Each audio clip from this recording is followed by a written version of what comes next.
মোচাগুলোকে আমি ছাড়িয়ে এইভাবে ছোট ছোট করে কেটে নিয়েছি, নিয়ে ভালো করে সিদ্ধ করেছি। তার সঙ্গে সিদ্ধ করেছি মোচার এই ভিতরের এই অংশগুলো। এটা সাদাই ছিল, সিদ্ধ করার পরে একটু কালো হয়ে গেছে। এই মোচাটাকে আমি বড়ি টড়ি দিয়ে, বড়ি, আদা, জিরে বাটা এসব দিয়ে একটা নিরামিষ তরকারি করব। এটা চিংড়ি মাছ টাছ দিয়ে হবে না, একদম নিরামিষ তরকারি। আর এটাকে আমি চারফালা করে কেটে নিয়ে, তারপরে এইটাকে আমি চারফালা করে কেটে নিয়ে এটাও একটা নিরামিষ তরকারি হবে। আসুন দেখুন আমি কেমন করে এটাকে রান্না করি। মোচার এই মাঝের অংশগুলোকে আমি সিদ্ধ করে ভালো করে এইভাবে সরু করে কেটে নিয়েছি, সিদ্ধ করা আছে, এভাবে কেটেছি। আর নিয়েছি একটা টমেটো কেটে নিয়েছি কুচি করে।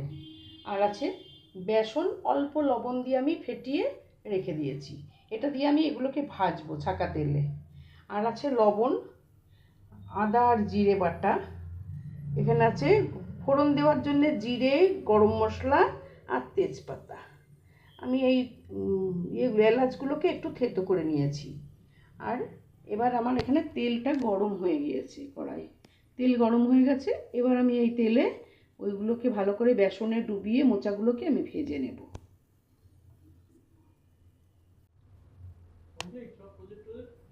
এইভাবে আমি মোচাগুলোকে সব বেসন দিয়ে ভালো করে ভেজে নিয়েছি, নিয়ে সব প্লেটে ভর্তি করে রেখেছি। এবার আমি কড়াতে গরম মশলা ফোড়ন দেব, আর টমেটো ফোড়ন দিয়ে একটু নেড়ে চেড়ে নিয়ে টমেটোগুলোকে দেব। টমেটো দেওয়ার পরে এখানে আছে রাখা আছে আমার শুকনো লঙ্কার গুঁড়ো, কাশ্মীরি লঙ্কার গুঁড়ো, আর আছে একটু অল্প চিনি, 1 চামচ হলুদ আর লবণ, আর আছে জিরে আদা বাটা। এই দিয়ে আমি তরকারিটা রান্না করব। সব আমার ভাজা হয়ে গিয়েছে, এই ছাকা তেলে আমি ভেজে নিয়েছি।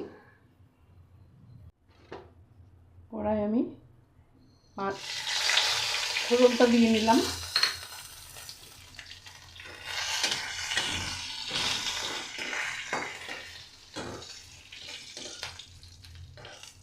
তেজপাতা আর গরম মশলা একটু জিরে দিয়ে আমি ফোড়ন দিয়ে নিলাম। এর মধ্যে আমি টমেটোর কুচিগুলো দিয়ে দেবো।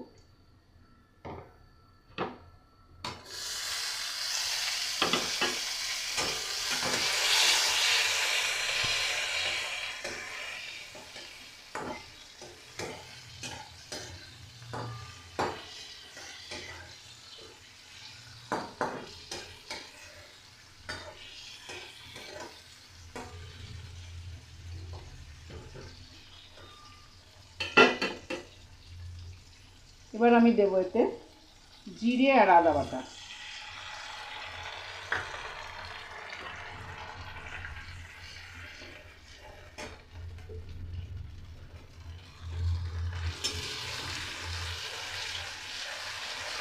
জিরে আর আদা বাটাটা অল্প করে একটু নেড়ে হালকা করে ভেজে নিয়ে তারপরে আমি এতে শুকনো লঙ্কার গুঁড়ো,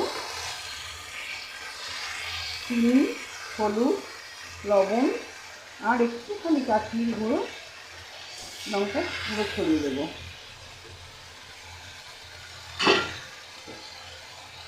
দিয়ে দিলাম আমি হলুদ, কাশ্মীরি লঙ্কার গুঁড়ো, শুকনো লঙ্কার গুঁড়ো, চিনি। এরপরে আমি লবণ দেবো পরিমাণ মতো।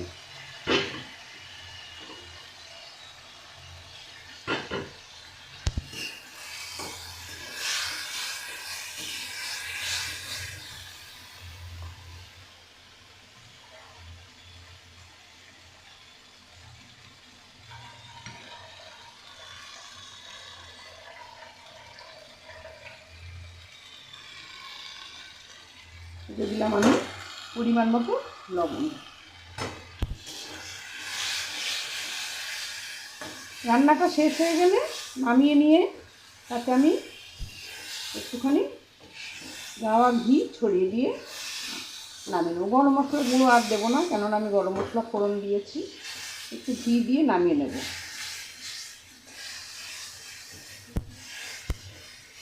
মশলাটা আমার ভাজা ভাজা হয়ে গেছে। এবার আমি এতে অল্প করে জল দিয়ে দেবো।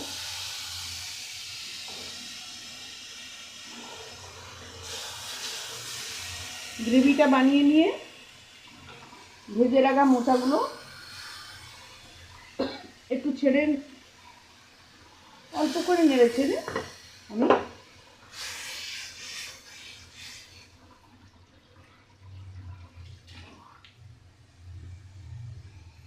এটা ফুটে উঠলে একটুখানি পরে আমি ওটা দিয়ে নেব মোচাগুলো।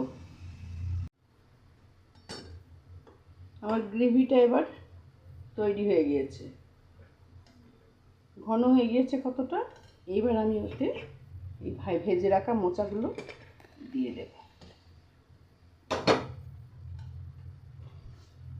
একটুখানি ফুটে উঠলে আমি এটাকে নামিয়ে উপর থেকে সামান্য ঘি ছড়িয়ে দেব, তবে তৈরি হয়ে যাবে আমার মোচার ঘন। মোচার আর একটাই তরকারি হলো এটা,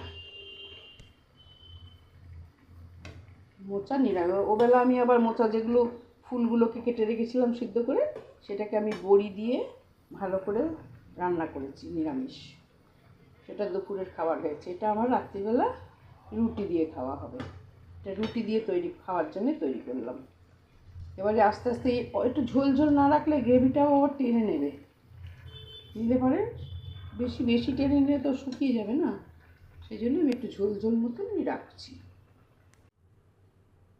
আমি এবার তরকারিটাকে একটা পাত্রে ঢেলে নিলাম।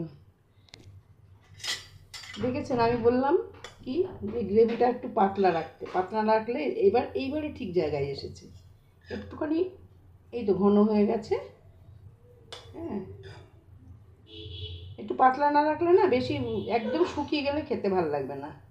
এবার খুব সুন্দর হয়ে গেছে, খেতেও খুব ভালো হয়েছে। আমার খাওয়া হয়ে গেছে, আমি খেয়ে দেখে নিয়েছি। আপনারাও এবার তৈরি করুন, বাড়িতে করে সবাইকে খাওয়ান, নিজেরা খান, আর অবশ্যই সবাইকে শেয়ার করবেন। আর কমেন্ট করতে একদম ভুলবেন না যে আমার রান্নাটা কেমন হলো।